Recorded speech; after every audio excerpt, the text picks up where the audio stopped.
پر اظہار خیال کے لیے میں دعوت دیتا ہوں ہمارے مایہ ناز سکالر جناب پروفیسر غلام محی الدین صاحب کو کہ وہ تشریف لائیں اور وطن عزیز کی آزادی اور اس دن کی اہمیت کے حوالے سے اپنے خیالات کا اظہار کریں۔ اے نگار وطن تو سلامت رہے، اے نگار وطن تو سلامت رہے، مانگ تیری ستاروں سے بھر دیں گے ہم، گر تجھے روشنی کی ضرورت پڑی اپنی محفل کے خورشید و قمر دیں گے ہم۔ اللہ تبارک و تعالی فی کلامہ المجید اذا جاء نصر اللہ والفتح ورأیت الناس يدخلون فی دین اللہ افواجا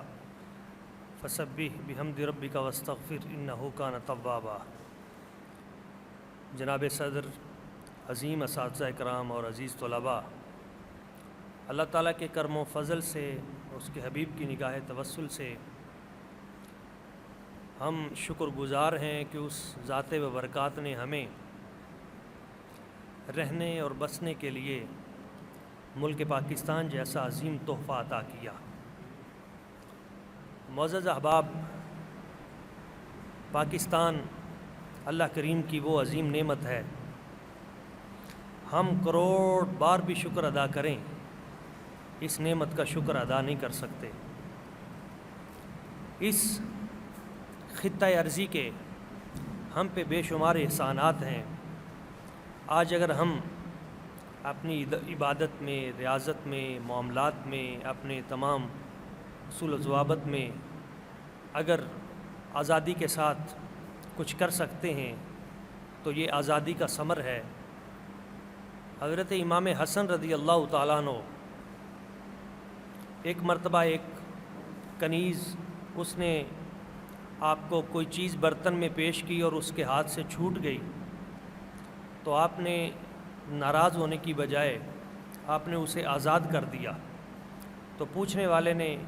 پوچھا، حضرت اس کو تو سزا ملنی چاہیے تھی، مگر آپ نے اسے آزاد کیوں کر دیا؟ تو آپ نے فرمایا، مجھے قرآن مجید کی یہ آیت یاد آ گئی، والکاظمین الغیظ والعافین عن الناس، اللہ کے بندے وہ ہیں جو غصے کو پی جاتے ہیں اور لوگوں کو معاف کرتے ہیں، واللہ یحب المحسنین، اور اللہ احسان کرنے والوں سے محبت فرماتا ہے۔ تو میں نے یہ اس پہ احسان اس لیے کیا ہے کہ میں نے سوچا اس کو سب سے اچھا تحفہ کون سا دوں؟ تو میں نے سوچا سب سے اچھا تحفہ تو کسی انسان کے لیے آزادی ہی ہے، تو میں نے اسے آزادی عطا کی ہے۔ وجود انسانی کے لیے سب سے بڑا تحفہ آزادی ہے۔ حضرت عمر فاروق رضی اللہ تعالیٰ عنہ، آپ نے یہی کہا تھا گورنر مصر حضرت عمرو بن عاص سے کہ جن لوگوں کو ان کی ماؤں نے آزاد جنا ہے، تم نے انہیں کب سے غلام بنانا شروع کر دیا ہے۔ یہ وہ عظیم برکت ہے جو اللہ تعالیٰ نے ہمیں 1947 میں عطا کی، اور اس کا ایک روحانی پہلو بھی ہے۔ روحانی پہلو اس کا یہ ہے کہ یہ ملک پاکستان، یہ خداداد پاکستان، یہ سلطنت پاکستان، یہ رمضان المبارک میں ہمیں عطا کیا گیا، اور 26ویں اور 27ویں کی درمیانی رات تھی، اور جمعۃ المبارک کا آگے دن تھا، اور روحانی اعتبار سے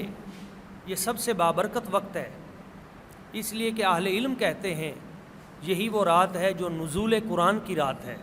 اور نزول قرآن کی رات اللہ تعالیٰ نے پاکستان دے کر دراصل ہمیں ایک پیغام دیا تھا کہ میں نے اس رات قرآن عطا کیا، اس رات تمہیں پاکستان عطا کر رہا ہوں۔ کیوں اس رات میں نے ملک پاکستان تمہیں اس لیے عطا کیا ہے کہ یہ قرآن کی رات ہے، اس قرآن کو اس ملک کے اوپر نافذ کر دیا جائے، قرآن کو اس ملک میں جاری کر دیا جائے، اس کا نظام جاری کر دیا جائے۔ اور اس وقت جب ہم نے حاصل کیا تھا تو ہمارا نعرہ بھی یہ تھا، اور اسی بنیاد پہ ہم وہاں سے الگ ہوئے تھے، اور آج تاریخ اس بات کو ثابت کر رہی ہے کہ ہمارے اکابرین کا جو فیصلہ تھا وہ بالکل درست تھا۔ آج جب ہندوستان میں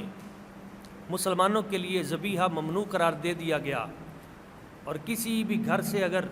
کسی قسم کا گوشت پکڑا جاتا ہے تو اسے گائے کے ذبیحہ کے نام پہ اس پورے گھر کو ذبح کر دیا جاتا ہے، جلا دیا جاتا ہے، پوری بستیوں کو اجاڑ دیا جاتا ہے، تو آج سمجھ آتی ہے کہ ہمارے اکابرین نے اس وقت یہ سخت فیصلہ کیوں کیا تھا۔ اتنی قربانیاں دے کر، اتنے لوگ ذبح کروانے کے بعد ہم الگ ہوئے تھے، کیوں؟ اس لیے کہ وہ جانتے تھے ہم ان کے ساتھ نہیں رہ سکتے۔ اور آج ہمیں اس چیز کی ضرورت ہے کہ جو قومی ترانے کے خالق جناب حفیظ جلندری صاحب نے جو یہ ترانہ لکھا تھا، کہا تھا، اس کے آخر میں ایک بات کہی تھی کہ ترجمان ماضی، یہ ماضی کا ترجمان ہے، جان حال ہے اور شان استقبال ہے۔ تین چیزیں بڑی ضروری ہیں۔ ایک تو ہم اس ملک کو ترجمان ماضی بنا دیں، ہمارے ماضی کی تمام اسلامی جو ریاستیں ہیں اور ان میں خاص طور پہ جو حقیقی نعرہ ریاست مدینہ کا، ہم اس ریاست مدینہ کے پیٹرن پہ اس کو لے کے چلیں۔ یہ بڑی بنیادی بات ہے، اس لیے کہ مدینہ طیبہ کی ریاست میں نبی پاک صلی اللہ علیہ وآلہ وسلم نے 10 سال کے محدود عرصے میں، اور پھر اس کے بعد حضرت جناب ابوبکر صدیق رضی اللہ تعالیٰ عنہ، جناب سیدنا عمر فاروق رضی اللہ تعالیٰ عنہ، جناب عثمان غنی رضی اللہ تعالیٰ عنہ اور جناب علی مرتضیٰ شیر خدا کرم اللہ وجہ الکریم، آپ نے وہ ایک ایسا نظام عطا کر دیا جس نظام میں شیر اور بکری ایک جگہ پہ پانی پی رہے ہیں، جہاں بصرہ سے چل کے ایک عورت بغیر کسی اور کے ساتھ مکہ مکرمہ تک آتی ہے اور اسے کسی چور کا، کسی ڈکیت کا خطرہ نہیں ہوتا۔ آج ہماری بستیوں میں اگر اس طرح کی یہ حرکتیں اور اس طرح کے معاملات ہمیں درپیش ہیں، کہیں چوروں کے، کہیں ڈکیت کے، تو اس کا مطلب ہے کہ ہم ابھی تک اپنے اس حقیقی مقصد پہ ہم نہیں پہنچ سکے، اور اس ملک کو بنانے کا جو حقیقی مقصد تھا، امن کا قیام، عدل کا اور انصاف کا یہاں پہ رواج، ہم وہ ابھی تک یہاں پہ حقیقی معنوں میں نہیں لا سکے۔ اس کے لیے ضروری ہے کہ ہم اپنے اس ماضی، ترجمان ماضی، ہم اس کی طرف جائیں، کوشش کریں، اور وہی جو مدینہ طیبہ میں ایک اگر صدقے کی یا ایک غریب گھر ہے اور اس کے پاس کچھ گوشت ہے تو وہ سوچتا ہے کہ میں نہیں، میں اپنے ہمسائے کو دے دوں کہیں وہ بھوکا نہ سو جائے، وہ کہتا ہے کہ میں دوسرے کو دے دوں کہیں وہ بھوکا نہ سو جائے۔ ایک دوسرے کا احساس، اور پورے مدینہ طیبہ سے گھوم کر وہ دوبارہ اسی پہلے گھر میں آ جاتی ہے۔ وہ آپس میں اتحاد و اتفاق کے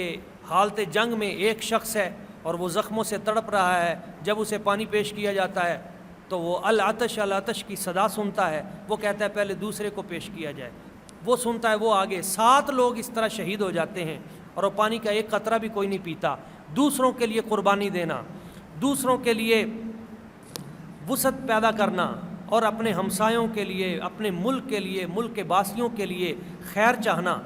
یہ تھا اصل پیغام اس ملک پاکستان کا۔ خیر الناس من ینفع الناس، آپ علیہ الصلوۃ والسلام نے فرمایا تم میں سے سب سے بہترین وہ ہے، سب سے بہترین جو دوسروں کو زیادہ نفع عطا کرتا ہے۔ اور تیسری چیز وہ ہے شان استقبال،